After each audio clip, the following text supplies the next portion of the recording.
Hi, I'm Pattu from freefincal. Let's take a look at the Navi US Total Market Fund of Fund that has just started its NFO period today. So there's a lot of excitement about this fund because it's going to be investing in Vanguard. Of course, the scheme document says it can either invest in the Vanguard Total Stock Market ETF or the Schwab Total Stock Market Index Fund. Everybody is expecting the fund to invest in the Vanguard fund, and all the DIY investors are excited about low costs and so on. But that doesn't automatically make it the best. I'm not saying there's anything wrong with the fund, but let's not get excited about it and look at things carefully. So the Vanguard fund has got a expense ratio of 0.03%, and on top of which Navi will charge 0.06%, the maximum allowed, and that's the sum of that is significantly lower than the 0.52% that Motilal Oswal charges for its S&P 500 fund. So does it mean it's automatically the Navi fund is going to be better? Maybe or may not be. Unless we have data, we can't really say. So let's talk about that.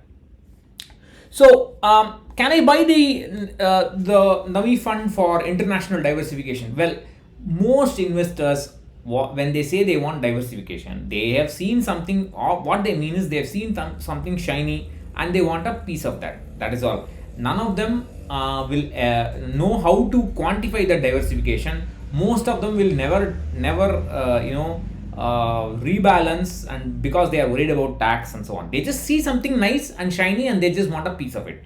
So that's why they are actually investing. This is the simple truth of it. For those people who actually understand what diversification means and will not worry about taxes when it comes to periodic rebalancing, yes, in general, international funds, maybe even US based funds, are a good idea. Now,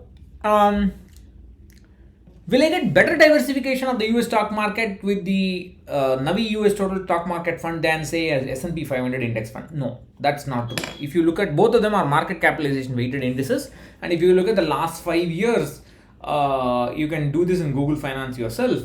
The CRSP US Total Stock Market Index is the underlying fund of the Vanguard Total Stock Market Index ETF. So that when compared to S&P 500, they are both on top of each other. That means they're just going to give you similar returns. The index, we are comparing the index. So there's nothing special about the total stock market index, and you're not going to get anything extra. Will the Navi fund have a lower tracking error than, let's say, the Motilal Oswal S&P 500 index? Now, the tracking error is basically the standard deviation of monthly return of the fund minus monthly return of the benchmark. You calculate the difference between the monthly returns and you take the standard deviation, you will get the tracking error.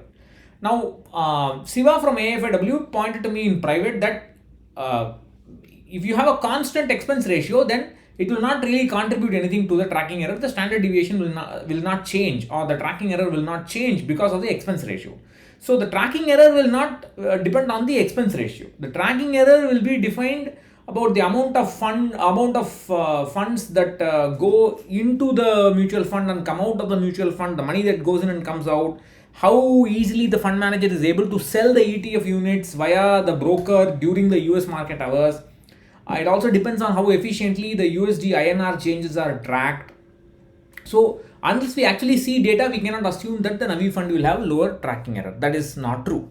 Now, but then investors argue Motilal Oswal needs to buy US stocks and manage them on their own, whereas Navi simply has to take the money and buy a single ETF. Will this not make a difference to the tracking error? No. See, if you take the case of Kotak's Nasdaq 100 fund, the Kotak fund invests in iShare Nasdaq 100 ETF, whereas Motilal Oswal does have their own ETF, and they have their own fund of fund.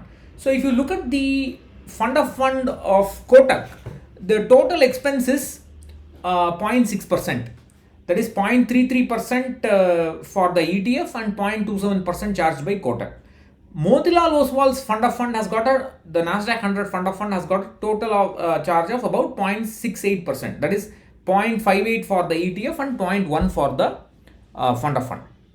But if you look at the tracking error since March 1st, 2021, that is after the Kotak fund was launched, the Motilal fund has got a slightly lower tracking error than the Kotak fund. So it doesn't, you simply, because you can't simply look at the fund structure and say this is better than that and so on. You have to look at the data, because passive investing is a difficult ball game. And also, Siva points out something very interesting again. In the case of an ETF, there is a case of a double taxation. That is, the ETF has to mandatorily declare taxes every quarter, which will be taxed at the rate of 10%. And when the stocks declare dividend within the ETF, there will be a withholding tax of 25%, which the AMC will take care of. So there is a double tax. Whereas if in the case of Motilal Oswal or anybody who is managing stocks directly, US stocks directly, only the withholding tax of 25% will apply. So there is an additional taxation of the ETF, and the ETF's dividends will have, in case of ETF dividends, additional taxation is there, and the ETF will have to be reinvested, dividends have to be reinvested back into the fund, and that will cause a small tracking error. So we can't offhand say that Navi's model is better and they will give better returns or better tracking error to the investor. We cannot say this. So we don't even know whether that will mean because of the lower fees, that alone is enough to get better returns, because the tracking error matters. Now, one question is, what about the limitations on the overseas investments?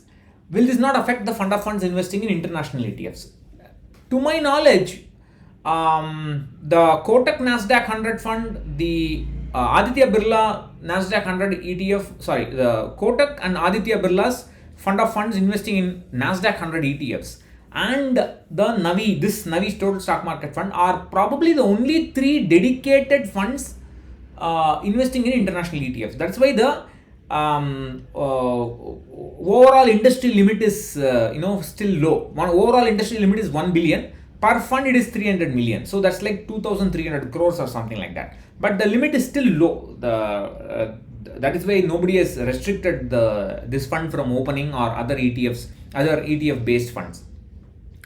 Now, but this is always going to be a tricky issue, because it involves the government, it involves RBI, it involves SEBI and so on. Whether they are going to enhance the limits for ETFs from 1 billion to higher now immediately, we don't know. They may not do it, because currently the limits have not been breached. They are well below that. So, at some point it's going to happen. So at some point investments will be stopped, and then they will have to appeal to the government and so on. So that's going to happen. So it's going to be a tricky issue, and the government may at some point in time also enhance the taxation because of the money going outside. So that is also a possibility that's going to happen.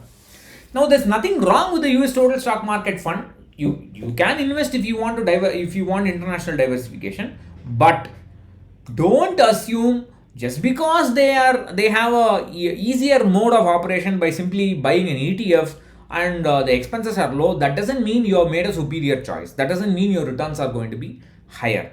That we will have to look at the real data and see. But just like any NFO, my opinion is that you should wait a few months and then you take a call. And anyway, within that time, we will have some clarity on all this investment limits. SEBI will enhance it, hopefully, and so on. So let's see. And again, please recognize that there will be rate hikes coming in the US market, and that is going to impact the market, and that may cause recessions, and the market may give you poor returns. So you must be ready for it.